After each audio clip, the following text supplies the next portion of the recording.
अध्याय 9 परम गुह्य ज्ञान। श्री भगवान ने कहा, हे अर्जुन, चूंकि तुम मुझसे कभी ईर्ष्या नहीं करते, इसलिए मैं तुम्हें यह परम गुह्य ज्ञान तथा अनुभूति बतलाऊंगा, जिसे जानकर तुम संसार के सारे क्लेशों से मुक्त हो जाओगे। यह ज्ञान सब विद्याओं का राजा है, जो समस्त रहस्यों में सर्वाधिक गोपनीय है। यह परम शुद्ध है, और चूंकि यह आत्मा की प्रत्यक्ष अनुभूति कराने वाला है, अतः यह धर्म का सिद्धांत है। यह अविनाशी है और अत्यंत सुखपूर्वक संपन्न किया जाता है। हे परंतप, जो लोग भक्ति में श्रद्धा नहीं रखते, वे मुझे प्राप्त नहीं कर पाते। अतः वे इस भौतिक जगत में जन्म मृत्यु के मार्ग पर वापस आते रहते हैं। यह संपूर्ण जगत मेरे अव्यक्त रूप द्वारा व्याप्त है। समस्त जीव मुझ में हैं, किंतु मैं उनमें नहीं हूं। तथापि मेरे द्वारा उत्पन्न सारी वस्तुएं मुझ में स्थित नहीं रहती। जरा मेरे योग ऐश्वर्य को देखो। यद्यपि मैं समस्त जीवों का पालक हूं और सर्वत्र व्याप्त हूं, लेकिन मैं इस विराट अभिव्यक्ति का अंश नहीं हूं, क्योंकि मैं सृष्टि का कारण स्वरूप हूं। जिस प्रकार सर्वत्र प्रवहमान प्रबल वायु सदैव आकाश में स्थित रहती है, उसी प्रकार समस्त उत्पन्न प्राणियों को मुझ में स्थित जानो। हे कुंती पुत्र, कल्पकांत होने पर सारे प्राणी मेरी प्रकृति में प्रवेश करते हैं, और अन्य कल्प के आरंभ होने पर मैं उन्हें अपनी शक्ति से पुनः उत्पन्न करता हूं। संपूर्ण विराट जगत मेरे अधीन है। यह मेरी इच्छा से बारंबार स्वतः प्रकट होता रहता है और मेरी ही इच्छा से अंत में विनष्ट होता है। हे धनंजय, ये सारे कर्म मुझे नहीं बांध पाते हैं। मैं उदासीन की भांति इन सारे भौतिक कर्मों से सदैव विरक्त रहता हूं। हे कुंती पुत्र, यह भौतिक प्रकृति मेरी शक्तियों में से एक है और मेरी अध्यक्षता में कार्य करती है, जिससे सारे चर तथा अचर प्राणी उत्पन्न होते हैं। इसके शासन में यह जगत बारंबार सृजित और विनष्ट होता रहता है। जब मैं मनुष्य रूप में अवतरित होता हूं, तो मूर्ख मेरा उपहास करते हैं। वे मुझ परमेश्वर के दिव्य स्वभाव को नहीं जानते।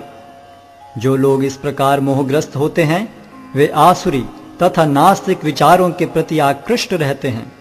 इस मोहग्रस्त अवस्था में उनकी मुक्ति आशा, उनके सकाम कर्म तथा ज्ञान का अनुशीलन सभी निष्फल हो जाते हैं। हे पार्थ, मोहमुक्त महात्मा जन दैवी प्रकृति के संरक्षण में रहते हैं।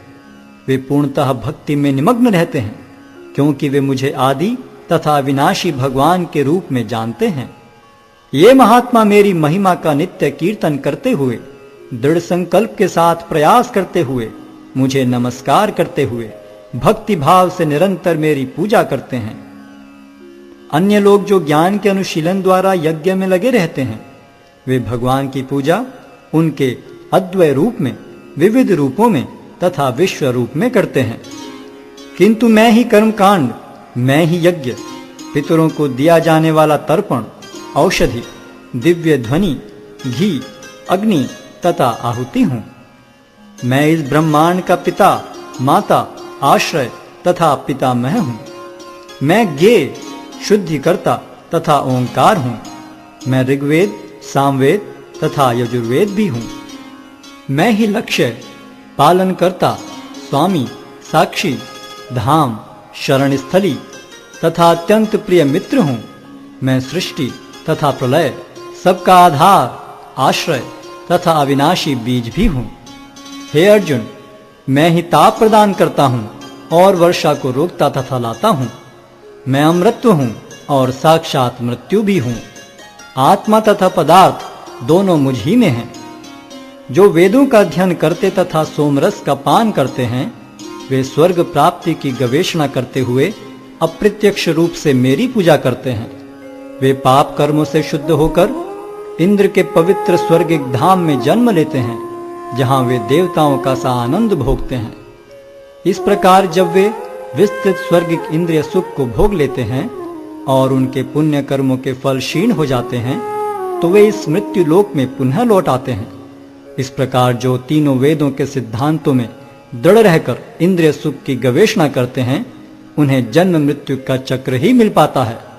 किंतु जो लोग अनन्य भाव से मेरे दिव्य स्वरूप का ध्यान करते हुए निरंतर मेरी पूजा करते हैं, उनकी जो आवश्यकताएं होती हैं उन्हें मैं पूरा करता हूं और जो कुछ उनके पास है उसकी रक्षा करता हूं। हे कुंती पुत्र, जो लोग अन्य देवताओं के भक्त हैं और उनकी श्रद्धा पूर्वक पूजा करते हैं, वास्तव में वे भी मेरी ही पूजा करते हैं, किंतु वे यह त्रुटिपूर्वक ढंग से करते हैं। मैं ही समस्त यज्ञों का एकमात्र भोक्ता तथा स्वामी हूं। अतः जो लोग मेरे वास्तविक दिव्य स्वभाव को नहीं पहचान पाते, वे नीचे गिर जाते हैं। जो देवताओं की पूजा करते हैं वे देवताओं के बीच जन्म लेंगे। जो पितरों को पूजते हैं वे पितरों के पास जाते हैं। जो भूत प्रेतों की उपासना करते हैं वे उन्हीं के बीच जन्म लेते हैं। और जो मेरी पूजा करते हैं वे मेरे साथ निवास करते हैं। यदि कोई प्रेम तथा भक्ति के साथ मुझे पत्र, पुष्प, फल या जल प्रदान करता है तो मैं उसे स्वीकार करता हूं। हे कुंती पुत्र, तुम जो कुछ करते हो, जो कुछ खाते हो, जो कुछ अर्पित करते हो या दान देते हो और जो भी तपस्या करते हो उसे मुझे अर्पित करते हुए करो। इस तरह तुम कर्म के बंधन तथा इसके शुभाशुभ फलों से मुक्त हो सकोगे। इस संन्यास योग में अपने चित्त को स्थिर करके तुम मुक्त होकर मेरे पास आ सकोगे।